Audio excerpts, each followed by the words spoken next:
एक प्रसंग सुनाते हैं हम आपको महान का, जो वास्तविक महान होता है वो कैसा होता है। एक बार भीष्म पितामह जी को बहुत कड़वे वचनों से दुर्योधन ने कहा कि आप सेनापति तो हमारे हो, लेकिन पक्ष पांडवों का लेते हो। अगर ऐसा ना होता तो 10,000 महारथियों को रोज मारते हो, एक भी पांडव नहीं मारा गया। जब बार बार वचनों का ऐसा प्रहार किया तो आवेश में आकर 5 बाण निकाल लिए और कहा कल अगर जीवित रहा तो 5 पांडव मारे जाएंगे। अब तो खुशी की लहर दौड़ गई कि भीष्म प्रतिज्ञा होती है। अब ये गुप्तचर लगे रहते थे, दोनों शिविरों में गुप्तचर रहते थे। तो तुरंत गुप्तचर गए और पांडवों से बताया कि तुम्हारे मारने के लिए भीष्म पितामह जी ने 5 बाण निकाल ली और प्रतिज्ञा कर ली।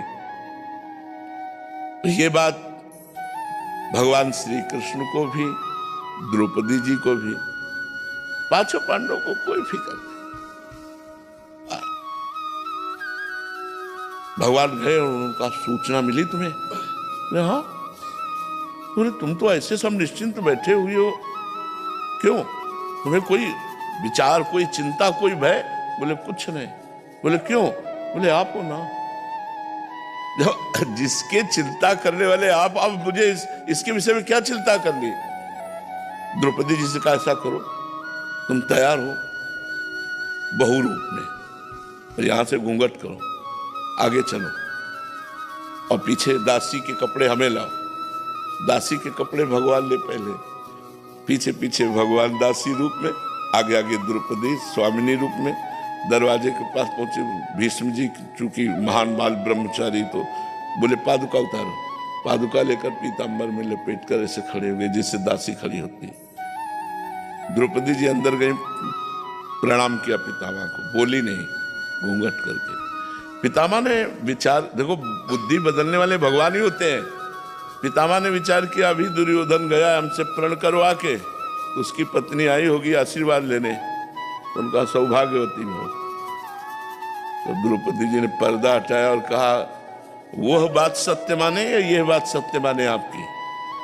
अभी कुछ समय पहले आप प्रण करते हो, 5 बाण निकालते हो कि 5 पांडवों को मार देंगे, और संध्या का समय है और इस समय मुझे आशीर्वाद देते हो सौभाग्यवती भव।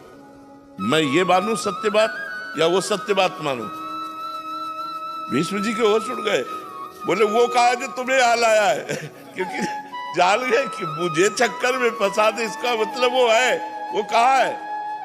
उतरे और दरवाजे पे देखा तो दासी वेश में। तो एक आवेश आया गुस्सा का, और ऐसे ऊपर का वस्त्र पकड़ा, ऐसे खींचा और कहा जूतियां देखी दो। भीष्म जी अवाक रह गए।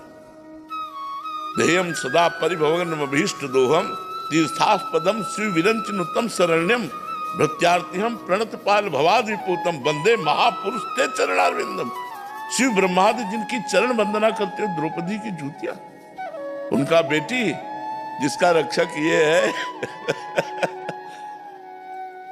तुम्हारे पतियों का बाल बाका भी नहीं हो सकता, जिसका ये रक्षक है उसको कौन मार? तब कहा प्रभु आपने मेरी प्रतिज्ञा टलवाई, और आप जब महाभारत का संग्राम प्रारंभ होने वाला था तो आपने प्रण लिया था मैं अस्त्र नहीं गाऊंगा, कल मैं आपका प्रण तोड़ूंगा। आज आपने मेरा प्रण तोड़ा है, कल मैं आपका प्रण तोड़ूंगा। भगवान ने कहा भक्ति के लिए अपना प्रण तोड़ना मुझे सहज है, भक्ति के लिए अपना प्रण तोड़ना मुझे, अपनों प्रण विसार भगत को पूरो प्रण निभाओ। वही हुआ, दौड़ पड़े भगवान रथ का पहिया लेकर के भीष्म पितामह को मारने के लिए। जब अर्जुन के ऊपर बाणों की बौछार कर दी